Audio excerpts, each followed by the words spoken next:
Tony Stark, the invincible Iron Man, is a lot of things. He's a comic book character dating back to the 1960s with Stan the fucking legend Lee. He's a cartoon character of various animating series of varying qualities. He's a recovering drug addict. He's Robert Downey Jr. He's Dr. Motherfucking Doom. But for the purposes of today's video, he's a video game. Not just any video game, he's quite possibly the worst game ever made by Sega. Okay, well, second worst game ever made by Sega. Iron Man is a PS3 and Xbox 360 game made to tie in with the 2008 Iron Man movie. The setup for the game is essentially the same as the movie, and by that I mean it's absolutely nothing like the movie, except for the bare fucking minimum. We start in the cave, we build the Mark I, we destroy the Ten Rings base as well as all the Stark weapons that they have, and then we skip to Tony being home. Yeah, instead of a cool opening where we see Tony faces demons of being a weapons manufacturer, actually, no, scratch that, being the weapons manufacturer for both all governments and all terrorist organizations. Yeah, we see Tony come face to face with his demons in the movie, and in the game it's just kind of, hi, I made a metal suit because they locked me in a cave, grrr. And then in the second level, we go to test flight with the Iron Man suit Mark II, and suddenly out of nowhere, the terrorists are attacking our home base. Well, I don't remember that happening in the movie. Anyways, then we go up and blow some weapons, fight a tank, blow up some weapons, fight a dude in a suit, blow up some weapons, fight a dude in a suit, blow up some... You get the point. It's a very repetitive game in terms of the setup for why the levels are happening. But... there's no but. But as we all know, when it comes to a good superhero licensed tie-in game to a movie, there's always an opportunity to introduce a lot of elements from the comics into the movie universe. Just look at the Sam Raimi Spider-Man movies, or the Amazing Spider-Man movie games, or, okay, so it's literally just Spider-Man and Batman, but still, we do have some Iron Man villains and characters from the comics showing up in this game. For example, we have Whiplash, who looks absolutely nothing like he does either in the movies or the comics. We have the Titanium Man, who we fight twice, and I guess he kind of looks like his comic book appearance, and alright, it's time for me to come clean. Yeah, sorry about this one, gamers, but I didn't actually finish Iron Man on PS3. Out of the 13 levels, I gave up on level 10, Island Meltdown. See, what you're supposed to do is you're supposed to destroy these power couplings, so that way then you can go and punch a big-ass fucking laser. But the problem is, the power couplings, I never got past the power couplings, and let me explain why. So not only do the power couplings fix themselves if you take too long to destroy all 4 of them, not only is there an unholy amount of enemies that absolutely drain your fucking health if you so much as poke your head above a rock, but if you come very close to destroying a power coupling and then have to run away and hide so that way your health can, you know, recharge, that way you can go back into the fight and get your ass absolutely handed to you, the power couplings that will then instantly recharge all of the damage that you have done to them. Meaning, the gameplay for this level is go up to a power coupling, try your best not to die, hide, try your best not to die, hide, finally destroy 1 or 2 of the power couplings, and as soon as you start working on the 3rd one, start making good progress, uh-oh, SpaghettiOs. The other 2, yeah, those 2 that you just destroyed, they're back to full fucking health with twice as many enemies guarding them. And not just is it twice as many enemies, but it's twice as many enemies with the super laser piss cannons that will absolutely drain your health until you look like a shriveled up sack of raisins. And it's not just this one level, no, it is every single fucking thing that this game has to offer, which just got me to a point to where I couldn't be fucking bothered to even look up a tutorial on how to beat the game. At some point, I just threw my hands up and said, fuck it, I'm jerking off. When it comes to level design, or the lack thereof, it is so incredibly lazy. It's large, empty environments with nothing, absolutely fucking nothing going on in them. There's enemies, that's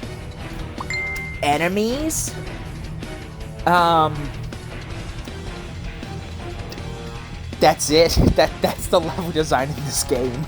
The enemies themselves range from being absolute fucking piss-easy cannon fodder to sucking your soul right out of your toes. There is no in-between. Completing the main objective in a level awards you a certain amount of money. Completing side objectives, like completing the level in a certain time limit, destroying a certain amount of enemies, or doing an optional hero objective, will also give you extra money. You then spend this money on upgrading your Iron Man suit. All of the upgrade tiers having exactly 3, so you can get up to like level 3 repulsors, level 3 thrusters. It's you know, there are upgrades, which is good, which means that throughout the game you are getting stronger and you're getting better, and not only that, once you upgrade to the next tier, you then have various options in that tier of what you can apply to your armor. Like on level 3 repulsors, for example, you have Gatling gun repulsors, or you could go with like really heavy duty repulsors that shoot like a massive blast but take a long time to fire, or you could do like quick fire repulsors, you know, not really a Gatling gun, kind of an in-between with a lot more power, but also a lot. It's more powerful than the Gatling guns, but it's faster and less powerful than the big repulsors, you know, just to kind of give you an idea of what the upgrade system is like. But despite this, the enemies have no chill. Take like a normal tank, helicopter, and ground-to-air missile launcher. You know, those are the most common enemies that are in almost every single fucking level. The same enemies that appear in level 1, you know, they're piss easy with a fully upgraded Iron Man. They're piss easy with no upgrades to your Iron Man. You jump up to like level 10 and suddenly the exact same enemy that you could sneeze on and they fell to pieces just a couple levels ago now take so much fucking damage and deal back so much more fucking damage that as soon as you poke your head up from the rock, you instantly fucking die. As soon as you enter their area of range that they can attack you from, you might as well just go ahead and quit the fucking level and watch a YouTube tutorial. Cause you ain't making it past that fucking level without some cheap-ass bullshit where you're just hiding behind a rock, barely tapping the hover button just to get above the rock enough just to shoot the enemies. The objectives, as I said, in every level are the exact same. Go to place, blow up place, go to other place, blow it up, and then you have to fight some really strong enemy at the end of almost every single level. The only level that has any sort of deviation from this is quite possibly one of the worst fucking levels in the game. Wait, and this isn't me talking this, no. This is almost universally agreed upon across the entire internet of everyone who has played Iron Man on the PS3 and Xbox 360 agrees. The Save Pepper level is one of the worst in the fucking game, if not the worst entirely. And that is entirely because instead of blowing up objects, you are defending them and preventing them from blowing up.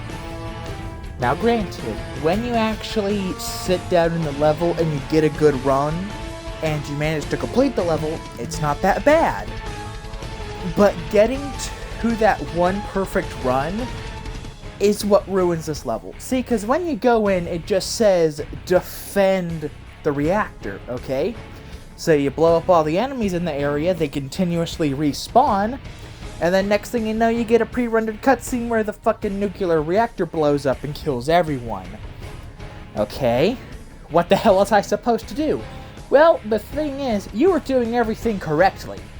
Now, there are Tesla towers that you do have to activate whenever they become active to then put like a defensive shield around the nuclear reactor, but it only lasts like a couple seconds, and it really only destroys the enemies within the immediate vicinity of it.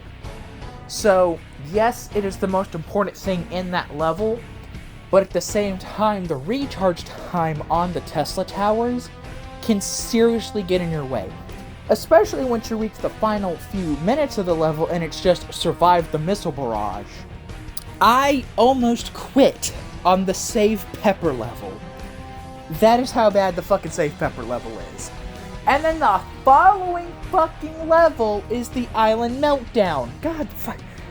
Oh, I hate this game. I hate this game.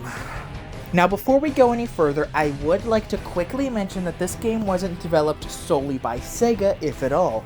It was actually developed by a studio called Secret Level, who is not only owned by Sega, but was then later renamed to Sega Studio San Francisco. So I lied. The game is developed by Sega. Whoopee. Well, the game isn't much of a looker. In fact, it's no better than most PS2 or GameCube games that came out just a few years prior. But the game only came out in 2008, so still early days for the PS3 and the HD era of video game consoles. Even though Sonic Unleashed was developed for PS3 exclusively, later ported to Xbox 360 and was developed by Sega and it came out in the same year, also not to mention the fact that it's one of the best looking Sonic games to this day. Not because Sega has bad Sonic visuals, just because this art style is that fucking amazing and the lighting is so fucking perfect, so I really don't know what this game has an excuse. Also, Call of Duty World at War came out in the same fucking year, and god damn that game. It's probably the art style. It's entirely due to because of the art style. The music, I am very proud to say, is just mediocre. As a matter of fact, it is so bland and boring that I can't even remember a single fucking song from this game that wasn't the title screen music. And even then, I'm honestly quite convinced that there isn't music within the main stages. I do remember hearing guitars in some of the levels and during the 2 boss fights I played. But, yeah, this game really doesn't have a soundtrack. And if it does have a proper soundtrack, the pitch is either way too low or the game just likes to bug out and rarely actually play the stage music. Okay, so if the game's music is generic and boring, what about the gameplay? Well, I am so glad I am talking to myself, and I am so glad that I asked. The gameplay is actually the best part of the game. And, it's not even really that good either. It's just your generic, basic, licensed game slop with shitty flight controls. Because, as I mentioned, the levels are big and open, and you fly around big open levels with no level design. You use missile rockets using the triangle button.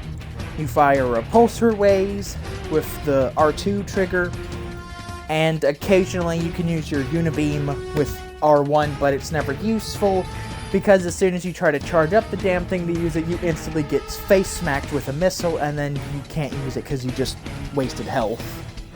Honestly, and I'm being 100% honest, I do know that the Thor game and the Captain America game, made by Sega to tie in with the Captain America and Thor movies respectively, are actually viewed as pretty good licensed games, especially for the time. They are viewed as good games, so I know Sega can make good games. I know especially because Sega is one of my favorite game developers. You can tell that because I'm a Sonic fan and I constantly criticize them and their weird backwater decisions. So I know firsthand that Sega is capable of making good games. And while I was playing this Iron Man game, I can honestly tell you before the airship level, which is the point of the game where I started to just roll my eyes and hate playing it every second that I was forced to, I can honestly say that if this game had actual level design, you could overlook every single other problem with this game, because surprisingly, and this took me completely by surprise by the way, the game isn't broken. It is a stable and functioning video game developed by Sega. Let me shout that from the heavens. Sega made a functioning video game. News headlines all over the news. Every front page of the newspaper in 2008, Sega made a functioning game. Hallelujah. Okay, maybe not entirely functioning because there is like some serious frame rate dropping issues in some of these levels. Well, the flying is slow, which is a fucking shame because that's all you do in this fucking game. The camera hates you, as always, typical Sega game. So yeah, I've covered everything except for the sorry excuse for voice acting. I am appalled that the voice acting in this game is this awful, especially when you consider the fact that almost the entire Iron Man movie cast returned to voice their respective characters.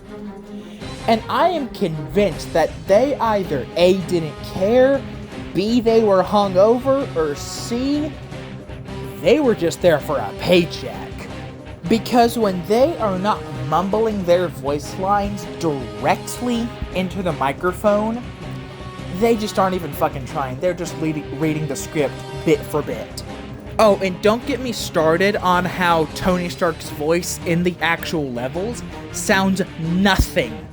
Absolutely fucking nothing like RDJ. It is confusing, because in the cutscenes, you can tell it's Robert Downey Jr. sitting there in a sound booth reading off the script. But the second you get into the in-game levels, he sounds nothing alike. It is so fucking baffling to me. And it's a shame, because I actually kind of like the actual story and cutscenes of this game, because I feel like they explore places that the movie never really explored. Because while yes, the Iron Man movie was very much about Tony Stark facing his demons and his troubled past with being the weapons manufacturer, the movie never really dives deep into it. It's the plot, but it's never the focus of the movie. The focus is on Tony Stark building the Iron Man suit and then punching the shit out of Ironmonger. That's the story. While the game feels more like what we would expect from the story of an Iron Man movie back in, say, 2004. There's this big push to shove in as many comic villains as possible. Like, we have Whiplash, we have the Titanium Man, we have AIM, who acts as the main villain of this game, with fucking... Oh, what's the bald guy's name? I just played the game, how do I not know his name? The fucking bald guy, Ironmonger. Obadiah Stane, that's his name. Yeah, Obadiah is literally just the face of the game, just because he's the villain in the movie.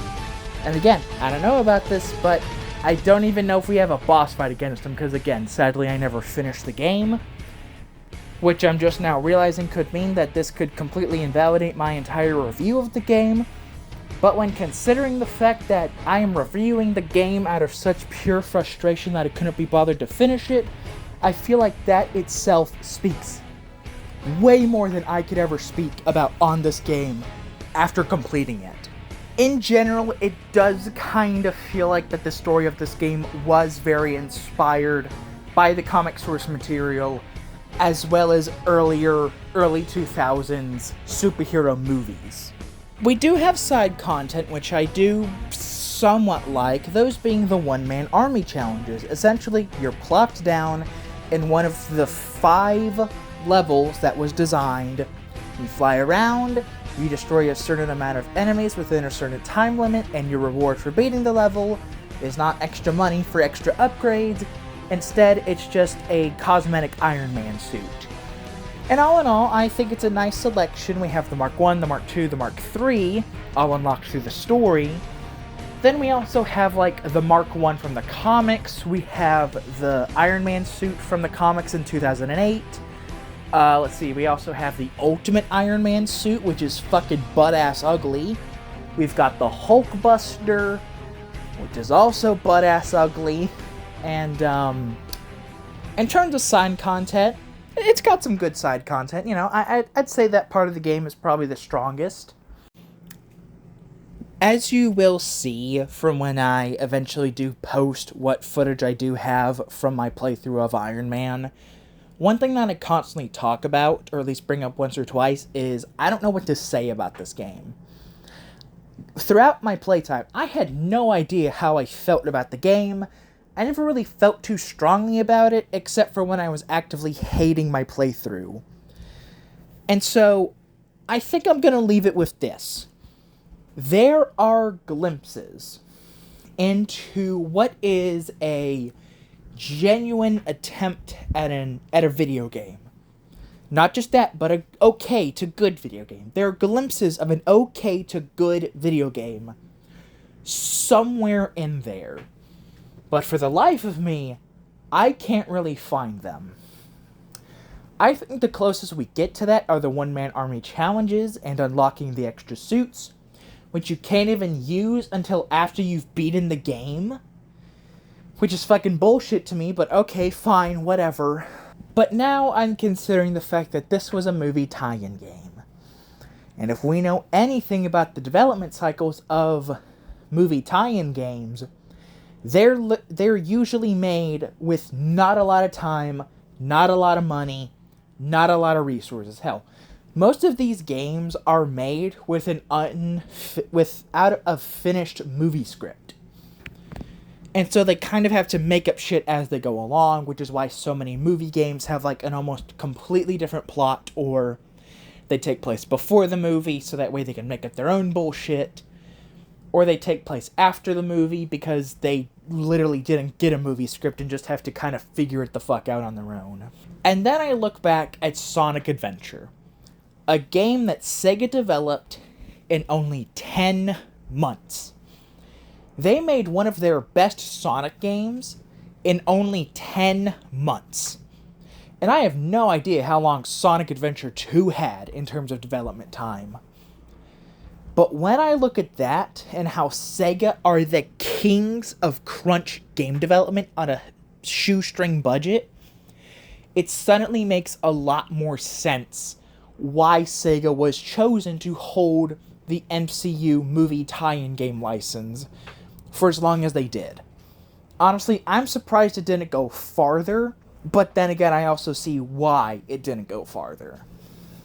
So all in all, with all of that said, I am leaving my final thoughts on Iron Man as it was okay.